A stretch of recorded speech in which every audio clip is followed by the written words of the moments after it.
Hey everybody, JC the Sniper here again, and I'm going to do a little knife review. Obviously, got some knives on the table here, but those aren't the ones we're after. I'm going to be reviewing the Spyderco P'Kal. And this is a funky looking knife. When I was first looking at it, I was like, that thing looks stupid. Like, it does not look intuitive. It looks like, you know, like, what am I going to do with this? Like, how am I supposed to cut? What is the purpose of this thing? You know, it just doesn't make sense at first glance. But then I started seeing some stuff on how it's designed to be used, and it actually is designed very, very well for what it's supposed to be used for. Now, the P'Kal, getting into usage for this knife, what you're going to do with this is a dedicated defensive blade, nothing else. Just the way, you know, this is just not good for utility purposes, the way it's designed. Like, if you're going to cut something, it's uncomfortable to hold it like this, because the way it is designed to be held is in a reverse grip with the edge inboard. So the edge is facing towards you rather than away in a traditional reverse grip where the edge would be this direction. And for that, it is excellent, because that little grip there falls right in with your pinky. Your fingers go right along this curve, and it grips perfectly like that. It just fits in your hand very, very nicely when you grip it in this direction, and that's what it's designed for. So, obviously, I'll probably have to do it. I might do a separate video on this, but there's a lot of videos out there already, and a lot of people talking about the P'Kal style of fighting with the edge inboard. And generally, you know, the idea is, as you draw this thing, you rotate it into this grip, and you can just go straight into a punch and just run your hand into the guy and just harpoon him with that.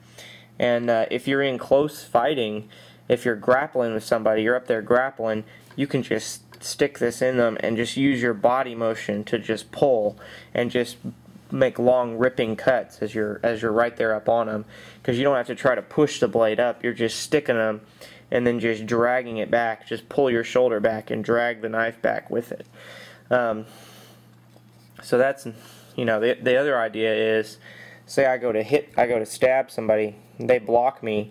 Well, all I have to do is shear back and just cut that limb out of the way, and so I'll go for a stab, they block, I just shear back and I just cut all the tendons in your arm. Now you can't close your fist. Now I go for another blow. Well, if you stick your arm in my way again, I'll just cut the crap out of it another time. So you just keep making cuts, and so for that, it is excellent. But on the same hand, it's a purpose-made, you know, defensive knife. It's not designed for anything utility-wise, and that's why it looks so funky. Definitely not a traditionally styled blade. But when you know what it's made for and how it's used, you know, it gets more and more excellent. It sounds more and more excellent. So we'll get into the specifics of the knife a little bit here. Size and weight. The size, overall length, from Spyderco, 7.357 inches. So, you know, a little over 7¼ inches overall opened. Closed length is 4.375, so a little over 4 closed, 4¼ and a 3-inch blade, right at 3 inches. The blade steel is, well, we'll just stay on size and weight for a minute. The weight is 3.6 ounces, so it's a little bit heavy for the size. I mean, you know, it's a 3-inch blade and you know, almost 4 ounces, 3.6 ounce blade. It's a little heavy for what it is. However, it's G10 and it's fully steel lined, so it's very strong. It has a different lock than the traditional Spyderco lock, so this lock is actually kind of heavy with all this metal that's up in that area. So, you know, I'm not too worried about it. I don't think it's an excessive weight.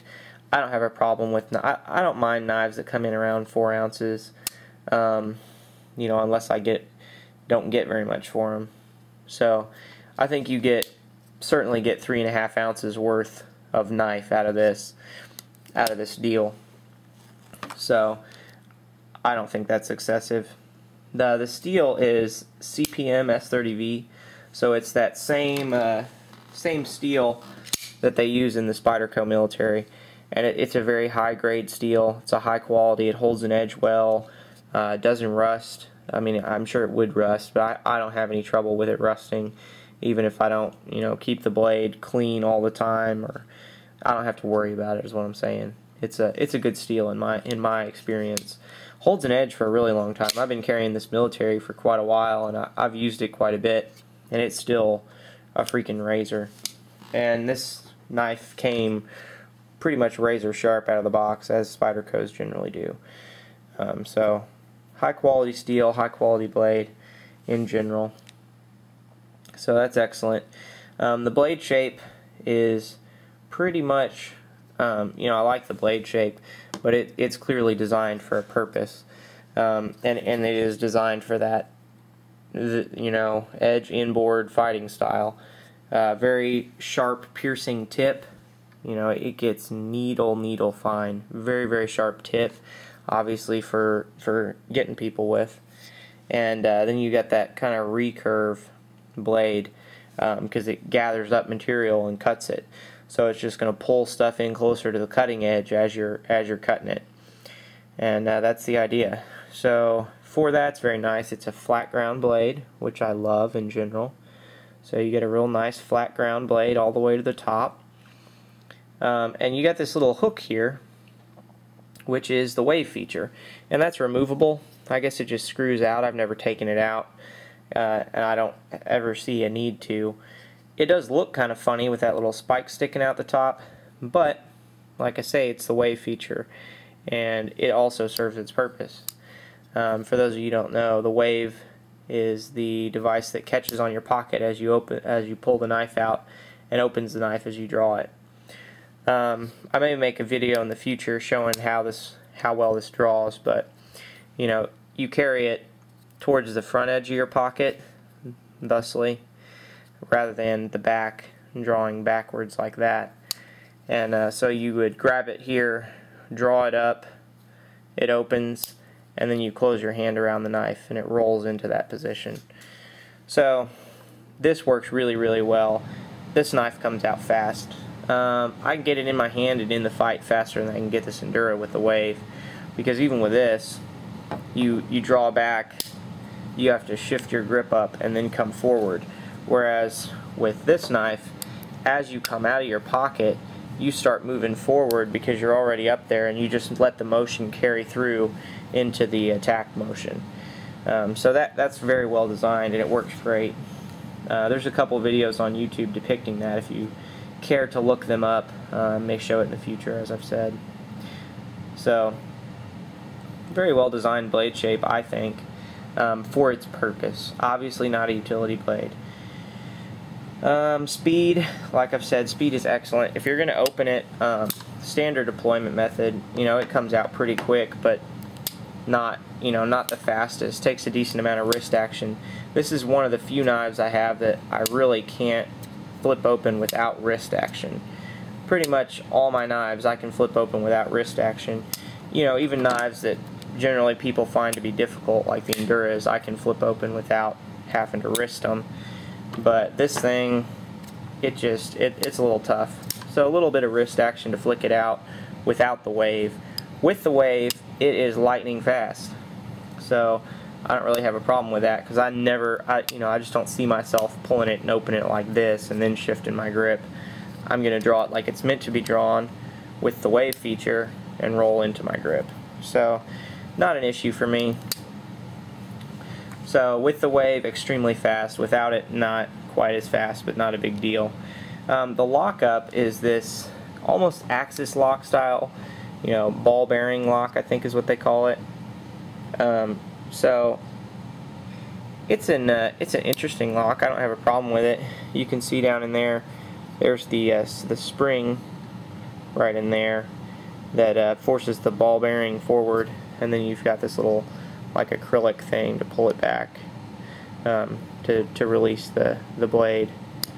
You can see the action there as it as it rotates, and then it snaps in there. So it's got a jobby on both sides. You can pull it back with one finger, but it's kind of hard. I usually just grip it on both sides and pull it back. If you loosen the pivot point enough, you can just take the knife and just flick it, and it'll flick back in. I never do that. I just pull it back, rotate the knife in. And once again, if you loosen the pivot enough, you can just whip it out with the lock, like people do with an Axis. But I don't like to do that. I have my pivot a little bit tighter, just to keep that kind of thing from happening. So I just don't think it's necessary. Once again, I have that wave feature. I don't need to pull it out and flick it open. But the lockup is solid. I mean, there's no movement. It's solid as a rock. So I don't have any complaints with that. Got screw construction. It's all pinned together with the screws, so it's fully adjustable. You can take it apart and clean it if you need to. This is the only knife I have with this style of lock. I think it's the same in the Mannix and everything, but the only one I have with this, so I don't really have a ton of experience with it except in this knife, but it's served me well. I haven't had any trouble with it. So strong lockup, good lockup, I think. I like the lock pretty well. Handle materials, G10. You got some liners in there. They are skeletonized. I don't know if you can see it. No, there you go a little bit. You can see the skeletonized liners there. So they're actually very well skeletonized. The knife is still just heavy, partially due, I think, to the amount of metal in that lock. Ergonomics are excellent, once again, for the purpose. This way, no, they suck. The ergonomics are just straight bad if you're going to try to hold it like this.